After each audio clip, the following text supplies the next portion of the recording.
Elden Ring is here, and of course, you know, like any good From Software game, there are a bunch of things that the game doesn't spell out for you. Some things you really gotta figure out for yourself. We got a bunch of tips for you, but keep in mind, a lot of the fun of this game is just discovering this stuff for yourself. That being said, we got some cool tips and tricks, so let's get started with number 10. Spirit tuning is a major gameplay element that's shockingly easy to miss out on.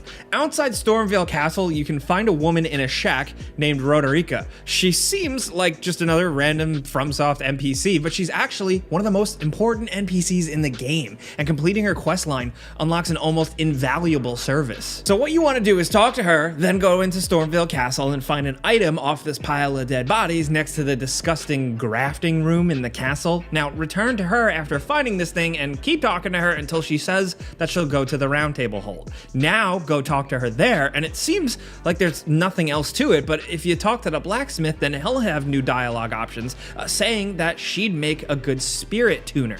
Now go back and talk to her, then back to the blacksmith, and just keep going with this until she actually becomes a spirit tuner and sets up shop next to the blacksmith. Now, like I said, it all sounds simple, but it's extremely easy to skip, especially if you don't spend much time in the round table hold. Her spirit tuning is so useful, it allows you to upgrade any spirit ashes you have. And these upgrades are pretty significant. You can turn chumps that you summon that like die to basic enemies into total tanks that can make certain bosses way easier. Now, spirit summoning is an excellent new feature that is a lot of fun to use, but to really get the most of it, make sure to finish this girl's quest line. Seriously, upgraded spirits are so much better, and it's crazy that you can miss it.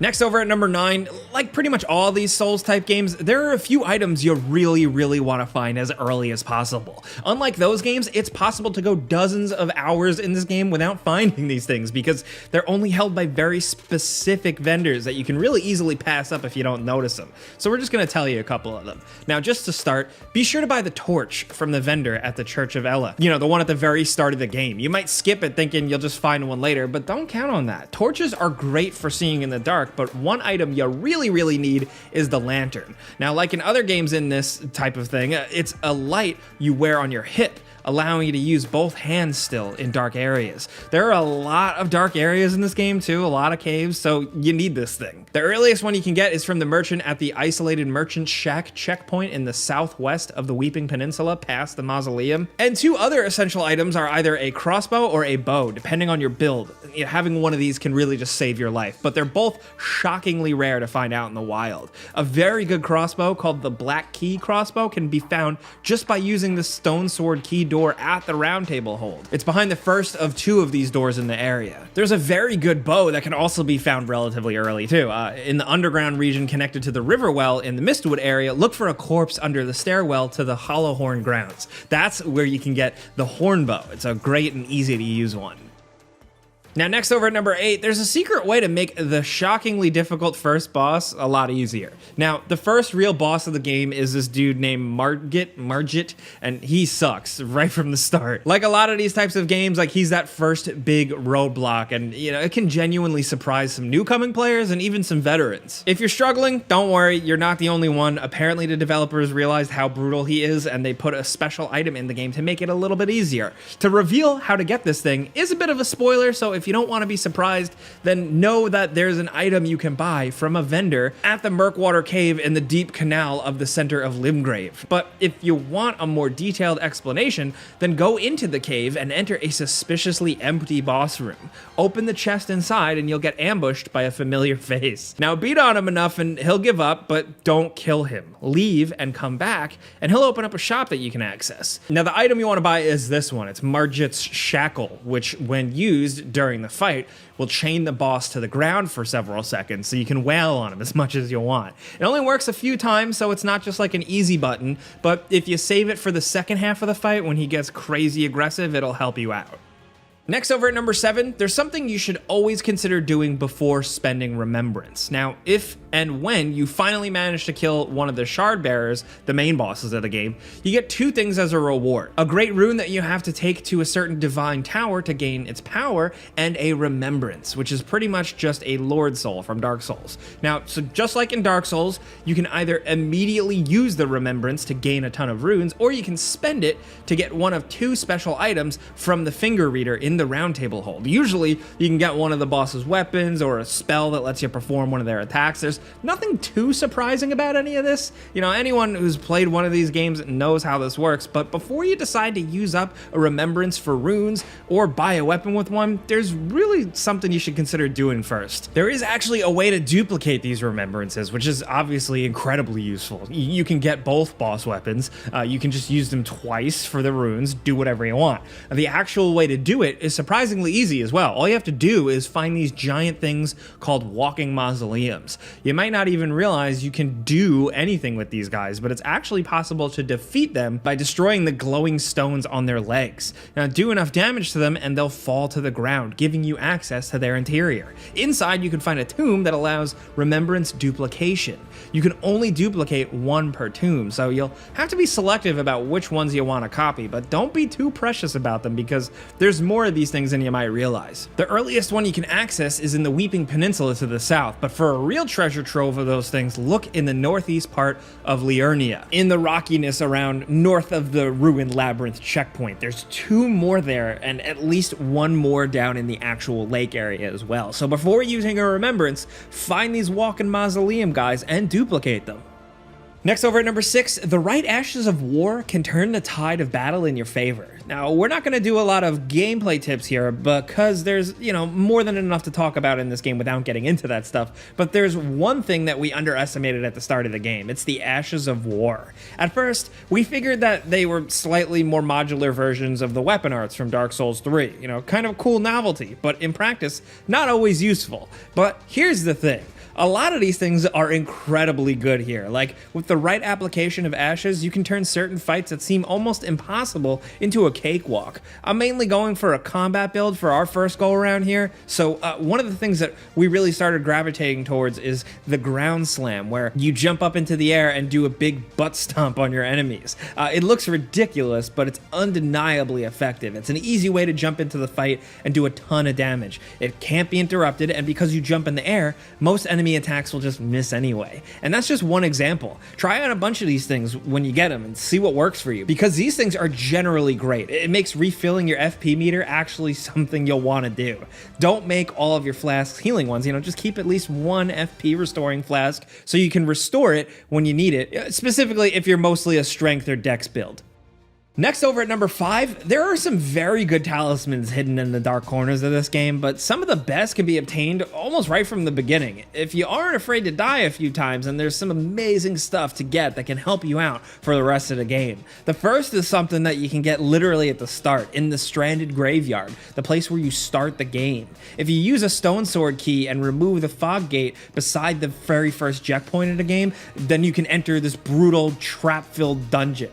Now, inside is an item you really want called the Erd Tree's Favor, which raises your max HP, stamina, and equip load. Now, to get it, you need to run down this ramp and avoid the giant chariot of death, fall down this ledge, and then, and this is the most important thing, instead of running down the narrow bridge on the second ramp, you'll want to fall down to the secret ledge. From here, go down this hallway to a large chapel-like room, and the talisman you want is on the altar right there. Now, just dash forward and grab it before the grafted enemies on the ceiling fall down and kill you, and you'll be good.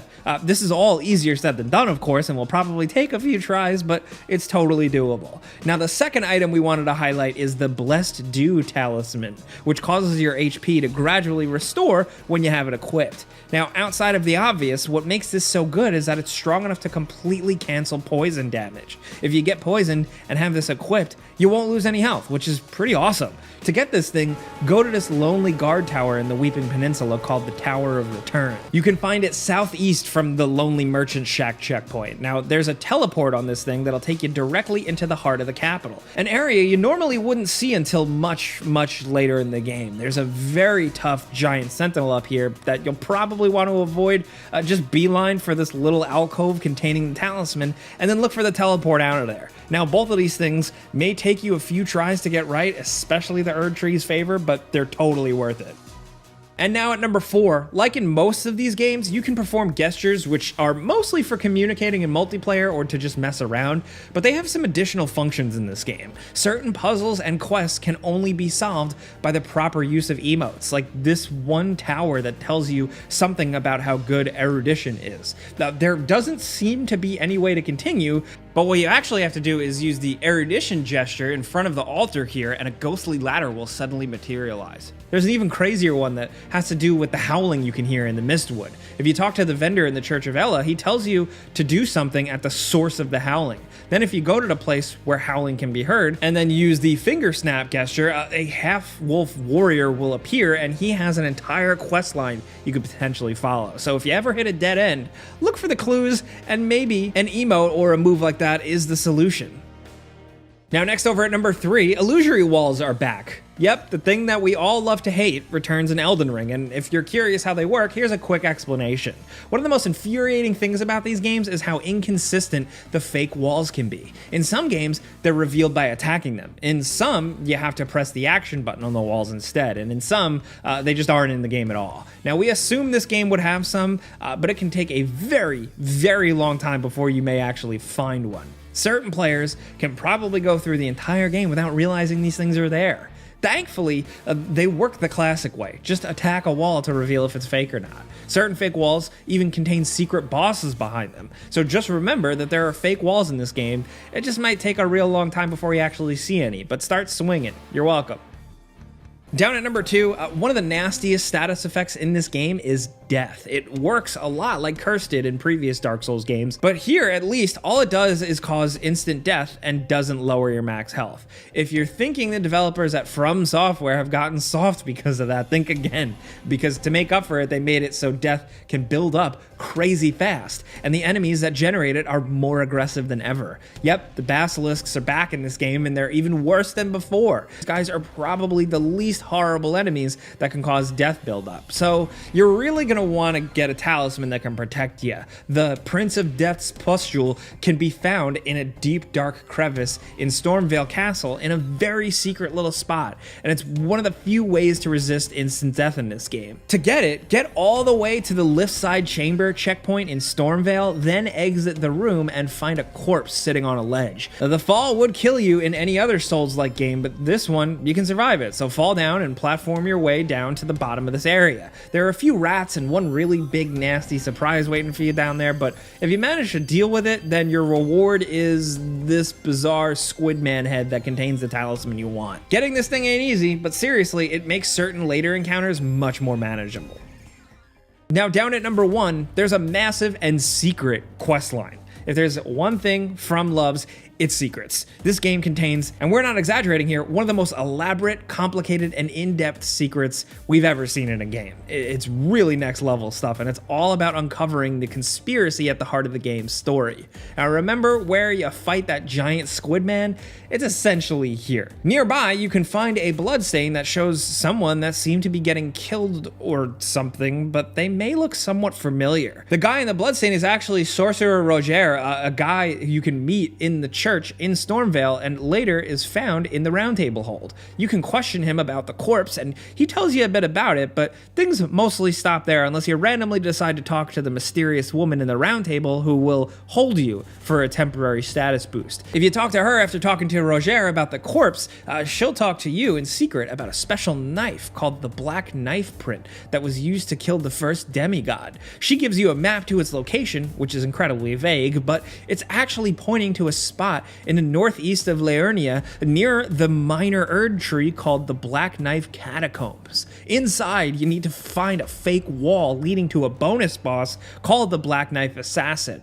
Kill them and get the Black Knife, and from there, you'll need to find Renalia in her manor, and the quest gets even more complicated at that point. But at least after that, it gets a bit more obvious about what you're supposed to do. This whole quest has you exploring the deepest and most secret parts of of the game world, and it's something that is incredibly easy to miss out on. And there you have it, with some Elden Ring things the game doesn't tell you. A lot of these are surprises, a lot of them are really fun to figure out and stumble upon, but if you were looking for some help or maybe just some rough guidance, hopefully this stuff gives you a hand. Let us know what you think. Be sure to leave any tips for any other possible players down in the comments, but if you enjoyed this and it really helped you out, we busted our ass on this one, clicking the like button's all you gotta do. It genuinely helps us out. And if you're new, consider subscribing, maybe hitting that notification bell, because we put out videos every single day. But as always, thanks for watching, and we'll see you guys next time.